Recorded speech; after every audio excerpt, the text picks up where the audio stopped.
السلام علیکم، یہ ہے بے نقاب نیوز۔ میں ہوں عدیل مرزا۔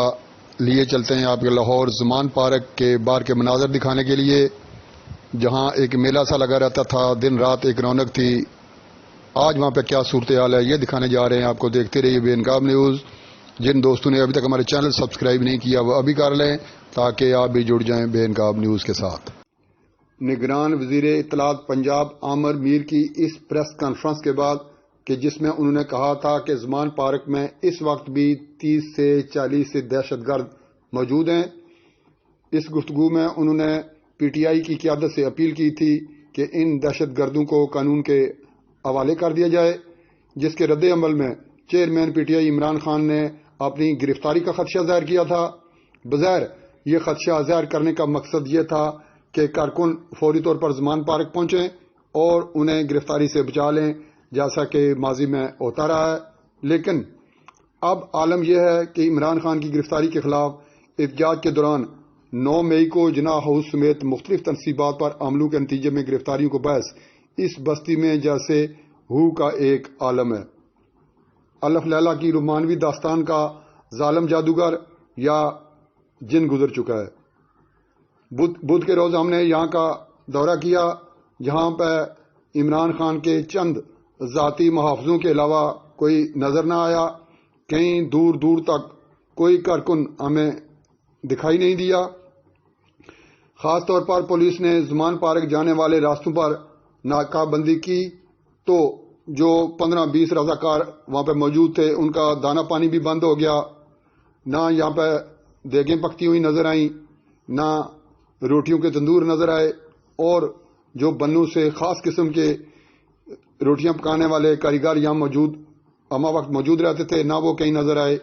سیکیورٹی اہلکاروں نے ان کارکنوں کو گرفتار کرنے کی کوشش یا ضرورت محسوس نہیں کی، اور نہ ہی ان کارکنوں نے ایسی شکایت کی کہ انہیں کسی نے پکڑنا چاہا۔ اس کے برعکس سیکیورٹی اہلکاروں کو کچھ اہلکاروں کا دعویٰ ہے کہ ابھی بھی زمان پارک میں 40 سے 50 ایسے خطرناک افراد موجود ہیں جن کی گرفتاری ازاں ضروری ہے، لیکن وہ اس علاقے میں چھپ گئے ہیں۔ ممکنہ طور پر کچھ عمران خان کے اپنے گھر کے اندر بھی موجود ہیں۔ کچھ ذرائع کا کہنا ہے کہ عمران خان کی مرکزی فورس میں سے اور بلبوں میں اہم کردار ادا کرنے کے بعد سے کی جانے والی گرفتاریوں میں 130 سے زائد ایسے افراد بھی حراست میں لیے گئے ہیں جو پاکستانی نہیں ہیں بلکہ افغانستان کے شہری ہیں، اور ماضی میں ان کا تعلق کالعدوں جماعت سے رہا ہے۔ زیادہ تر کو زمان پارک کے ارد گرد سے ہی گرفتار کیا گیا ہے۔ بدھ کی شب بھی ایسی ہی گرفتاری کے لیے علاقہ کا محاصرہ کیا گیا۔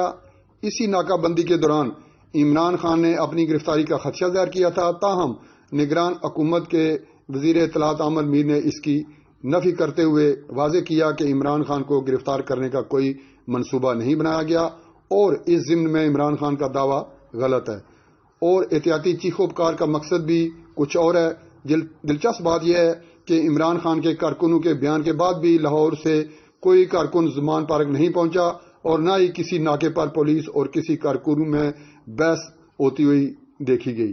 البتہ کچھ سوشل میڈیا ایکٹیویٹیز کا پولیس کے کچھ اہلکاروں کے ساتھ تکرار ضرور دیکھا گیا ہے۔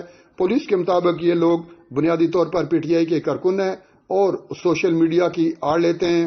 پولیس نے جب علاقے کا محاصرہ کیا تو میڈیا کا داخلہ ممنوع کر دیا گیا، لیکن زمان پارک میں معمول کے فرائض انجام دینے والے میڈیا کی گاڑیوں اور کارکنوں کی طرف سے پولیس کی منفی رویے کی کوئی شکایت نہیں کی گئی، بلکہ کچھ گھنٹے ایسے بھی گزرے جن میں میڈیا کارکنوں کے ماں سوائے زمان پارک میں عمران خان کی رہائش گاہ والی گلی اور ملحقہ گلی میں کوئی دوسرا شخص دکھائی نہیں دے رہا تھا۔